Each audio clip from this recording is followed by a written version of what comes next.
La Bible dit dans 3 Jean 1, 2, Bien-aimé, je souhaite que tu prospères à tous égards et sois en bonne santé, comme prospère l'état de ton âme. Donc, on utilise souvent la première partie du verset pour souhaiter ou se souhaiter de prospérer, mais la deuxième partie du verset donne une clé spirituelle fondamentale pour prospérer selon le cœur de Dieu, à savoir le fait de faire prospérer l'état de nos âmes. Si ton entreprise est bloquée aujourd'hui depuis un moment et que malgré tes efforts, malgré le travail, malgré tes prières, malgré le jeûne, malgré les actes prophétiques que tu as pu poser, il n'y a pas d'évolution, ce n'est pas pour rien que tu regardes cette émission. Car il est fort probable que ce ne soit pas le manque de ton efficacité ou bien les sorciers ou encore le diable qui soit à l'origine de ces blocages-là, mais bien ton âme. Je vais donc recenser dans cette vidéo 3 blocages business fréquents que l'on peut voir dans le cadre de nos entreprises, la source émotionnelle à l'origine de ces blocages, donc au niveau de l'âme, et quelles sont les clés spirituelles à appliquer pour débloquer ces situations.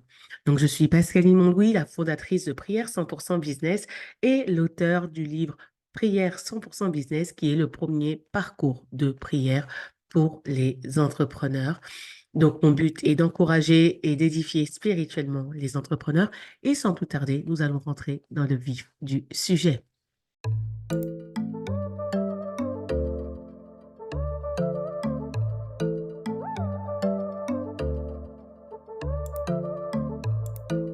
La première chose qu'il faut savoir, c'est que sur la terre comme au ciel, tout est question de loi et de principe. Dieu a créé la terre, a créé l'univers sur la base de lois que lui-même ne viole pas. Donc, ces lois sont immuables. Et quel que soit le degré de ta foi, quel que soit là où tu en es, peu importe ta couleur ou quoi, une loi est une loi. Ce qui veut dire que si tu l'appliques, les conséquences de celle-ci vont s'appliquer dans ta vie et à contrario, si tu n'appliques pas ces lois vont travailler contre toi. J'aime le pasteur Mohamed Sanogo qui disait, une loi, tu ne la brises pas, c'est elle qui te brise. Donc, s'il y a une loi que tu n'appliques pas, elle te brisera, elle opérera contre toi. Et souvent, si nous vivons des blocages sur Terre, c'est parce que nous avons bafoué des principes spirituels, des lois spirituelles. Et très souvent, c'est l'état de notre âme qui nous fait bafouer ces principes sans que nous nous en rendions compte. Il faut comprendre que nos âmes sont au cœur du combat spirituel qui se mène sur la terre et dans le ciel. Jésus-Christ est venu sur la terre et il est mort et ressuscité. Il est mort et ressuscité pour sauver nos âmes. Et Satan veut détruire nos âmes car ce sont nos âmes qui iront au paradis ou en enfer. Ainsi, la qualité de ta vie sur Terre et dans l'éternité est directement reliée, corrélée à la qualité de l'état de ton âme. Et en tant qu'entrepreneur, l'état de ton business va donc directement être lié et corrélé à l'état de ton âme et nous allons voir maintenant comment.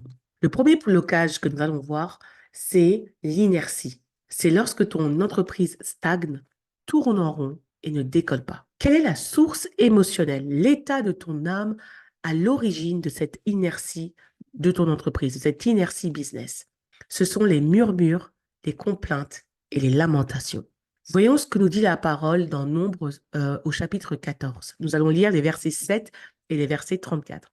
Jusqu'à quand laisserai-je cette méchante assemblée murmurer contre moi? J'ai entendu les plaintes des Israélites qui murmuraient contre moi.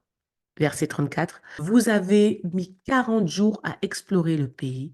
Vous supporterez donc les conséquences de vos fautes pendant 40 ans, une année pour chaque jour. Ainsi, vous saurez ce que c'est que d'être privé de ma présence. Pour remettre le contexte, nous avons ici le peuple d'Israël qui a été délivré, libéré d'Égypte et qui est dans le désert. Dieu a promis une terre, la terre de Canaan, et il a envoyé 12 espions pour aller voir cette terre et faire un rapport à Moïse. Les 12 sont partis. Sur les 12, au retour, 10 ont dit non, mais c'est pas la peine, ce pays, il y a des géants, on va se faire écraser, etc., etc. Nous n'irons pas, on ne peut pas aller, on ne peut pas faire. Deux, Josué et Caleb, deux personnes, deux espions ont dit, mais si c'est Dieu qui nous a envoyés, nous irons cette terre et nous pourrons prendre ce territoire parce que c'est Dieu qui l'a dit. Et donc, le peuple s'est rallié du côté des 10 espions et du coup a commencé à murmurer et à se lamenter, ce qui a excité la colère de Dieu qui a proféré cette sentence. Alors, il y a pas mal de choses entre deux, mais pour résumer, globalement, nous allons nous arrêter là. Donc, aujourd'hui, ton entreprise est certainement bloquée parce que, à certains égards, suite aux challenges, aux périples, aux difficultés que tu as rencontrées, tu t'es réfugié dans les murmures, dans les complaintes et dans la lamentation. Et c'est tellement facile. Lorsque nos âmes sont découragées, lorsque nos âmes sont abattues, lorsque même nos âmes sont effrayées, le fait de se plaindre, le fait de murmurer peut être un réflexe. Mais ce réflexe-là peut te piéger et te placer spirituellement dans une dimension d'errance et d'inertie. Là où ton âme découragée, abattue, va commencer à murmurer, va commencer à se plaindre et à se lamenter, il faut que tu saches que c'est une porte ouverte à l'inertie, à la stagnation, à l'errance professionnelle, à l'errance entrepreneuriale. Donc, quelles sont les clés spirituelles qui vont te permettre de pallier, de court-circuiter finalement ce blocage lié au murmure et aux complaintes? Eh bien, c'est simplement la foi et la reconnaissance. La foi. Josué et Caleb sont les deux seuls espions qui ont manifesté une dimension de foi et qui ont dit non, nous pouvons parce que Dieu l'a dit. Face aux difficultés et aux épreuves que tu rencontres dans ton business, il y a cette dimension de foi que tu dois saisir. Évidemment, le chemin que tu as pris est difficile. Le chemin que tu empruntes, cette voie entrepreneuriale, elle est semée de difficultés, de défis, de challenges. Mais face à celle-ci, si tu ne cesses de te lamenter et de te plaindre, tu vas fermer la porte et te placer dans un système d'errance. Pour en sortir, tu dois avoir la foi. Non pas la foi, une foi naïve, mais avoir conscience de ce que Dieu a dit sur toi, avoir conscience de l'esprit que tu es et avoir conscience de celui qui t'a envoyé. Si aujourd'hui tu entreprends sur la base du mandat que Dieu t'a donné, tu es pleinement en capacité de pouvoir accomplir ce mandat. Il y a néanmoins un processus qui peut être plus ou moins difficile, mais il faut que tu demeures dans cette posture de foi. La foi, c'est pas simplement le fait de croire, oh oui, je vais réussir. Non, la foi, c'est une conscience des choses spirituelles. C'est une conscience de l'état spirituel des choses et de l'alignement dans le naturel à ces choses spirituelles. La foi, ce n'est pas de croire aveuglément, non, c'est d'avoir conscience du monde spirituel, d'avoir conscience de la réalité spirituelle et de s'aligner à celle-ci dans le naturel. Donc, spirituellement, Dieu a parlé. Spirituellement, dans le spirituel, ton entreprise est positionnée. Dans le spirituel, il y a une stature, il y a une vérité que Dieu t'a dite et qui est immuable. Donc, dans le naturel, tu vas t'aligner à celle-ci et tu vas agir en fonction de celle-ci et non en fonction de ce que tu vois. Il y a une différence entre ce qui se matérialise dans le naturel, dans le spirituel, ce qui est dans le spirituel et parfois ce que l'on voit dans le naturel. Mais c'est pourquoi la Bible dit que nous marchons non par la foi et non par la vue. Tu vas marcher en fonction de ce que tu sais des réalités spirituelles et non de ce que tu vois dans le naturel. Et ainsi, tu vas court-circuiter, hein, tu vas court-circuiter cette stratégie de blocage qui va vouloir te maintenir dans l'errance et l'inertie. Josué et Caleb ont eu la foi. Ils ont dit, peu importe ce qu'on voit, voici ce que Dieu a dit. Et si Dieu l'a dit, c'est qu'on peut prendre cette terre, elle est pour nous. Que tu puisses avoir cette même dimension de foi par rapport à la promesse initiale que Dieu t'a donnée au nom de Jésus-Christ. Ensuite, la reconnaissance. Le fait d'être reconnaissant. Lorsque ton âme est abattue, lorsque ton âme est découragée, oui, son réflexe sera de murmurer et de se plaindre. Mais tu peux court-circuiter justement cela, cette tendance avec la gratitude, la reconnaissance, en étant reconnaissant, en disant merci. Merci pour ce que tu as de bon. Merci pour toutes les choses que tu vois. Parce que le problème du murmure et de la complainte et des esprits qui sont derrière, parce qu'il y a des esprits qui amène ton âme à se comporter de cette manière-là, le but de ces esprits-là, c'est finalement de te tirer vers le bas et de te faire mépriser ou d'occulter devant tes yeux toutes les choses positives que tu as. Les esprits d'apitoiement de soi qui sont derrière, qui se traduisent par du murmure, de la complainte et des lamentations, sont là finalement pour que tu aies pitié de toi-même et que tu n'aies pas la capacité, que tu ne vois même pas finalement toutes les grâces que Dieu met dans ta vie. Donc, l'action de grâce, la reconnaissance est une clé puissante, une clé spirituelle puissante pour désamorcer tout le processus de complainte et de murmure qui va te conduire à l'errance et qui bloque ton entreprise de cette manière. Donc, sois reconnaissant. Sois reconnaissant pour ce que tu as. Sois même reconnaissant pour les épreuves que tu passes. Pourquoi? Parce que c'est un tremplin pour la gloire à venir. Les épreuves que tu passes là sont en train de te calibrer et de te façonner pour l'étape supérieure dans laquelle tu dois rentrer. Ces challenges-là que tu supportes vont te permettre, une fois résolu, toi-même d'aider d'autres personnes qui vont passer, d'ouvrir la voie pour d'autres qui auront les mêmes défis. Donc, la reconnaissance est une clé puissante. J'avais entendu une fois une vidéo d'un coach, je pense même pas qu'il soit chrétien, mais vraiment pas du tout. Bon, peut-être, je sais pas. Mais en tout cas, c'était pas quelque chose genre chrétien ou quoi que ce soit.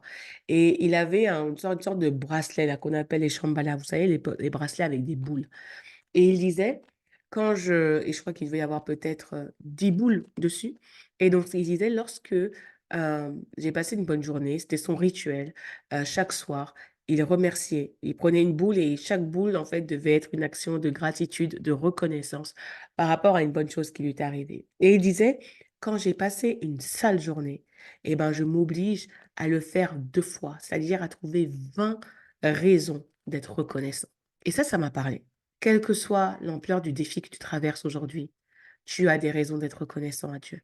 Être reconnaissant à Dieu, c'est pas être reconnaissant pour les choses qu'on a ou qu'on n'a pas. Enfin, c'est véritablement être conscient de qui est Dieu et de qui est Dieu dans ta vie. Et il y a toujours une raison de pouvoir lui être reconnaissant. Donc, que le Saint-Esprit vraiment libère en toi un parfum d'action de grâce et qu'il te donne d'ouvrir ta bouche pour pouvoir être reconnaissant à Dieu et court-circuiter toute l'œuvre du murmure, des complaintes et des lamentations dans ta vie afin que ta situation soit débloquée et que ton entreprise puisse enfin avancer. Amen. Passons maintenant au deuxième blocage qui est le manque et la pauvreté. Donc, ton entreprise est constamment dans une situation financière critique ou voilà, tu te retrouves en situation limitée. L'une des sources émotionnelles liées au manque et à la pauvreté, notamment d'un point de vue en général, mais en tout cas dans ton business, va être le fait que tu penses que tu n'as pas. En fait, ça va être le manque. Le fait de fixer tes yeux sur ce que tu n'as pas. La Bible dit dans Matthieu 13, 12, car on donnera à celui qui a et il sera dans l'abondance, mais à celui qui n'a pas, on notera même ce qu'il a. Lorsque tes yeux sont focalisés sur ce que tu n'as pas, tu crées spirituellement, il y a un système qui se met en place pour te déposséder même des choses que tu as. Pourquoi? Parce que tu ne les reconnais pas, tu ne les vois pas. Pour briser le système du manque dans ta vie, les clés spirituelles vont être non seulement la reconnaissance, mais également la générosité. 2 clés. La reconnaissance. Tu vas, comme dans le blocage numéro 1, au lieu de placer ton regard et de parler sur ce que tu n'as pas, tu vas rendre grâce pour tout ce que tu as. Tu vas focaliser tes yeux sur ce que tu as. Quand Élisée est parti voir cette veuve dont les enfants allaient être envoyés comme esclaves, donc dans Deux Rois, dans le livre de Deux Rois, et elle lui dit, voilà, ton serviteur le prophète avait des dettes et aujourd'hui on veut prendre mes enfants pour qu'ils soient esclaves. Le prophète Élisée lui a dit, qu'as-tu? tu. Elle a dit, mais ta servante n'a rien si ce n'est un peu d'huile, un peu d'huile. Et c'est ce un peu d'huile qui lui a permis de sortir de la dette. Tu as forcément quelque chose. Et je prie que le Saint-Esprit place tes yeux sur tout ce que tu as, que tu puisses louer Dieu, que tu puisses être reconnaissant pour tout ce que tu as. Et le peu que tu as, aussi infime soit-il, Dieu est capable de le multiplier. La seule chose qui ne se multiplie pas, c'est le zéro. Si tu dis que tu as zéro, si tu penses avoir zéro, tu ne pourras jamais entrer dans la provision et dans la dimension de multiplication dans laquelle Dieu veut te placer et dans laquelle Dieu veut opérer. Tu as forcément quelque chose. Tu dois placer tes yeux vers ce que tu as et être reconnaissant pour tout ce que tu as. Je prie pour qu'il en soit ainsi pour ta vie au nom de Jésus. Ce petit que tu as, que tu puisses vraiment louer Dieu pour ça et tu verras la multiplication se mettre en place. Donc, tu sauras parler et reconnaître ce que tu as versus ce que tu n'as pas. Deuxième élément, la générosité, le fait de donner. L'économie de Dieu est une économie circulaire. L'économie de Dieu, elle est basée et sous-tendue par le don, le sacrifice. Nous sommes dans une logique sacrificielle. Donc, bizarrement, quand tu manques ou quand tu as peu, un des éléments qui va permettre de multiplier et de déclencher l'abondance, c'est le fait de semer, de donner. Et ce n'est pas que de l'argent, de donner de ton temps, de donner de ton attention, de donner de tes services, mais le don. L'action et la dimension du don va briser le processus du manque dans ta vie et dans ton entreprise. Là où tu penses ne pas avoir, un, reconnaître que tu as, et deux, être dans cette dimension de générosité, de pouvoir donner et semer. Ce que tu mets en terre se multiplie de manière évidente. Et c'est vrai dans le naturel comme dans le spirituel. Donc, je prie dans le nom de Jésus que Dieu puisse t'encourager à donner. Tu vois, cette veuve de Sarepta, là, c'est le prophète Élie qui est arrivé chez elle. Elle était en fin de vie. C'était la famine dans le pays. Il lui restait qu'un peu de farine et un petit gâteau qu'elle a fait pour aider son enfant. Il allait mourir. Élie lui a dit, donne-moi. Est-ce qu'on ne pourrait pas dire c'est de la méchanceté, ça? Comment? Élie, elle n'a plus rien. Elle est son enfant. Un enfant, tu prends la nourriture d'un enfant, toi, prophète de Dieu, tu n'as pas pitié? Mais parce qu'il savait que c'était la clé de sa multiplication et il savait que c'était la clé pour son abondance. Et lorsque cette femme a donné de tout ce qui lui restait, la Bible déclare que la farine et l'huile se sont multipliées et n'ont jamais manqué. Voilà la dimension spirituelle dans laquelle on évolue et que Dieu veut opérer dans ton entreprise pour briser le pouvoir du manque et de la pauvreté. Utilise les clés spirituelles de la reconnaissance et de la générosité. Amen. Et enfin, nous allons arriver sur le troisième blocage qui est souvent observé, qui peut être observé en tout cas dans une entreprise, c'est la stérilité. C'est-à-dire que ton entreprise ne porte pas de fruits. Si c'est ton cas, considère bien ce qui va suivre. Quelle est la source émotionnelle derrière la stérilité? Quelle est cette attitude de ton âme qui a amené la stérilité dans ton entreprise? Il s'agit du mépris. Nous allons lire le passage suivant dans 2 Samuel 6 et nous allons lire les versets 16 et 23. Comme l'arche de l'Éternel entrait dans la cité de David, Michal, fille de Saül, regardait par la fenêtre et voyant David, le roi David, sauter et danser devant l'Éternel, elle le méprisa dans son cœur. Or, verset 23, Michal, fille de Saül, n'eut point d'enfant jusqu'au jour de sa mort. Le roi David s'est réjoui et il a exprimé toute sa joie devant l'œuvre de l'Éternel. Michal, son épouse, l'a méprisé. Elle s'est dit, mais c'est quoi ça? Comment on peut faire des trucs comme ça? On est roi et toi, tu te lèves comme ça, tu sautes comme ça, tu danses comme ça. Le mépris qu'elle a eu dans son cœur a fermé la fertilité. À cause de ce mépris, elle n'a pas eu d'enfant, elle n'a pas porté de fruits, elle n'a pas enfanté, elle a été stérile. Elle a été frappée de stérilité. Il faut comprendre que spirituellement, il y a cette loi de l'honneur qui travaille. S'il y a une grâce sur la vie de quelqu'un que tu méprises, s'il y a quelqu'un que tu méprises, Tu vas mépriser la grâce que Dieu a mise sur sa vie et te fermer à cette grâce-là. Il y a peut-être un entrepreneur ou une personne qui a un certain, je sais pas, succès ou qui est dans une certaine dimension et que tu as été amené et que tu as méprisé dans ton cœur. Et surtout si c'est quelqu'un que Dieu a établi, quelqu'un que Dieu a oint. Le fait de mépriser une personne et la grâce du coup que Dieu a mis sur cette personne ferme et bloque quelque chose, c'est-à-dire que la grâce qui est sur cette vie-là ne pourra pas couler. Parce que lorsque tu as méprisé cette personne, tu as méprisé la grâce qui est également sur cette vie-là.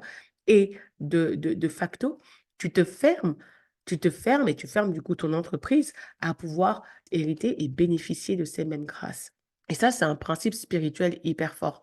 Il ne s'agit pas d'être dans une adoration, une dévotion des gens ou des hommes et de ce qu'ils ont, pas du tout. Mais le fait de mépriser quelqu'un et de mépriser du coup la grâce qui est sur sa vie, bah, te soustrait automatiquement dans le fait de pouvoir recevoir toi-même cette même grâce. Comment faire? Quelles sont les clés spirituelles pour court-circuiter cela et placer ton entreprise dans une dimension de fertilité? La première chose, c'est la loi de l'honneur. Appliquer la loi de l'honneur. Savoir reconnaître et honorer la grâce qui est sur la vie des personnes.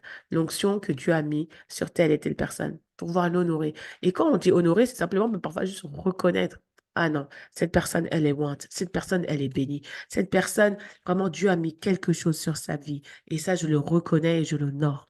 Le fait de savoir, on est tous bénis. Il y a pas, il y a des personnes qui vont manifester d'une certaine manière, mais Dieu a déposé quelque chose dans chaque vie, une portion de Dieu et dans chaque être humain. Et tous ceux qui ont reconnu le Seigneur Jésus comme Seigneur et Sauveur et qui ont reçu le Saint-Esprit ont la capacité de manifester ces choses et de libérer ces grâces. Donc, aujourd'hui, le fait de reconnaître quelqu'un et la grâce qui est sur sa vie t'ouvre cette loi de l'honneur t'ouvre et te connecte finalement à cette grâce-là et te permettra de porter le même fruit que cette personne peut porter. Donc, la loi de l'honneur est très importante et il ne s'agit pas, voilà, de se dépouiller pour tout donner à telle personne. Non, c'est pas ça. Ça commence dans le cœur. C'est même pas les actes qui vont être posés. Ça commence dans le cœur. C'est de l'abondance du cœur que la bouche parle. Et donc, du coup, si ton cœur est bien disposé, les actions qui vont sortir la manière dont tu auras à cœur d'honorer, après aussi, il faut poser des actes, tu sauras le faire et ce sera juste et agréé par Dieu. Mais avant tout ça, c'est vraiment dans le cœur. C'est vraiment dans le cœur. Donc, si tu as méprisé quelqu'un et que tu t'es fermé à cette grâce qu'il avait peut-être dans ses entreprises, reprends-toi. Et pour toutes les clés spirituelles qu'on a vues, pour toutes les sources émotionnelles qu'on a vues, il est important de se repentir pour pouvoir ensuite activer les clés spirituelles.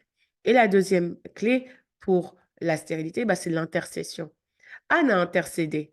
Elle a intercédé, ce qui lui a amené à faire un vœu à l'Éternel et qui a ouvert finalement la grâce de pouvoir avoir Samuel.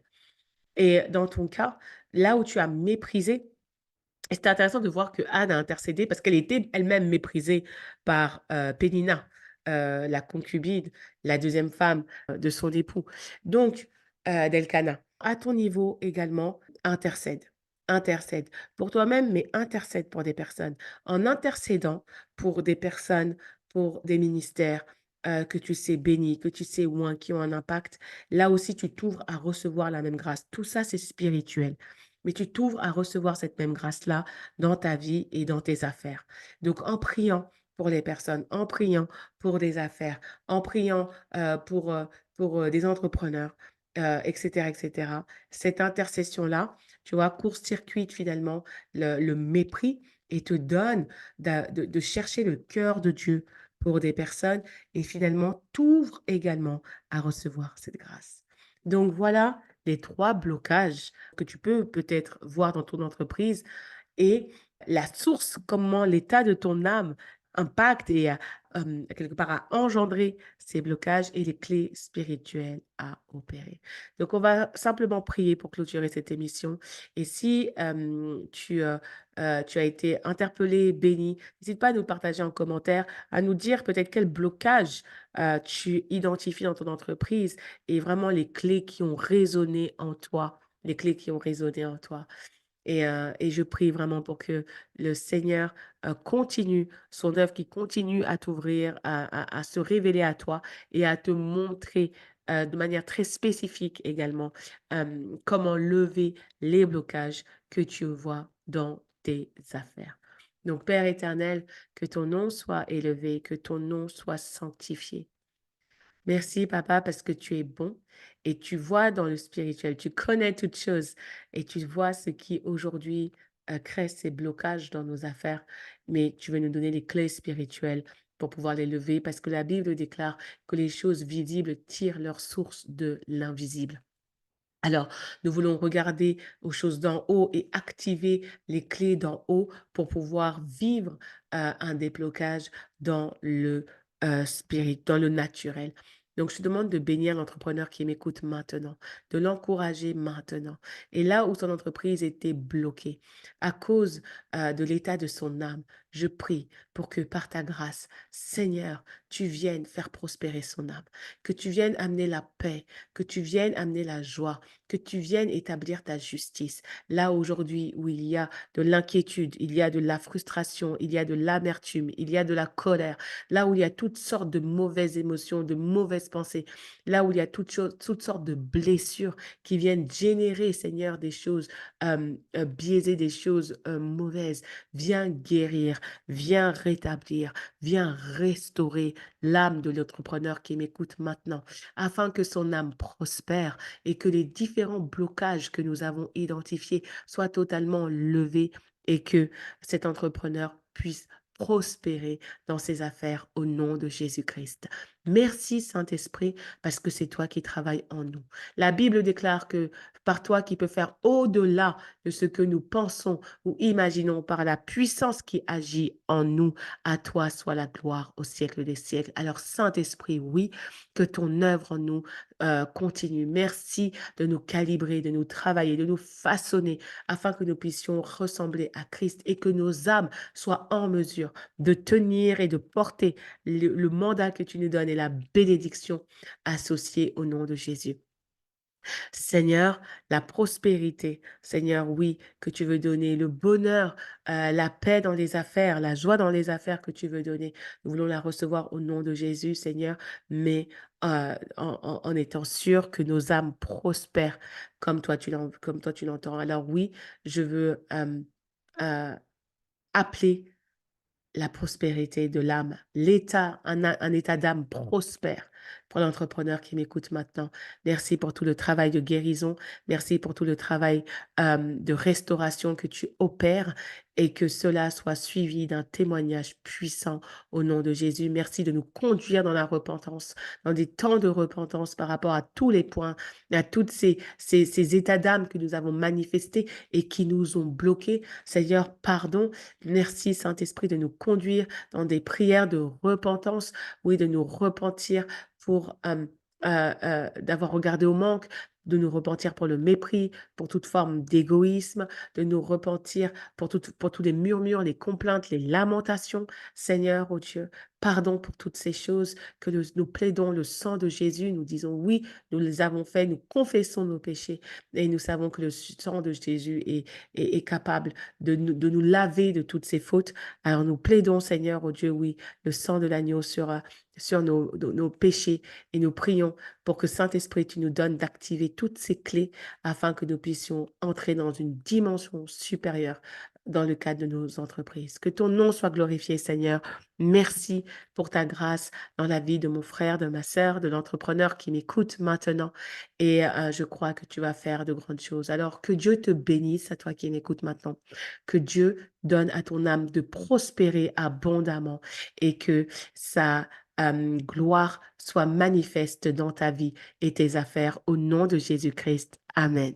Si tu as aimé cette émission, n'hésite pas à la partager à d'autres entrepreneurs pour les encourager. Et si tu veux prier de manière spécifique et détaillée pour ton entreprise, eh ben, n'hésite pas à te procurer le livre Prière 100% Business, ce parcours de prière, un outil clé pour t'aider. Merci de m'avoir suivi et à très bientôt pour une prochaine émission.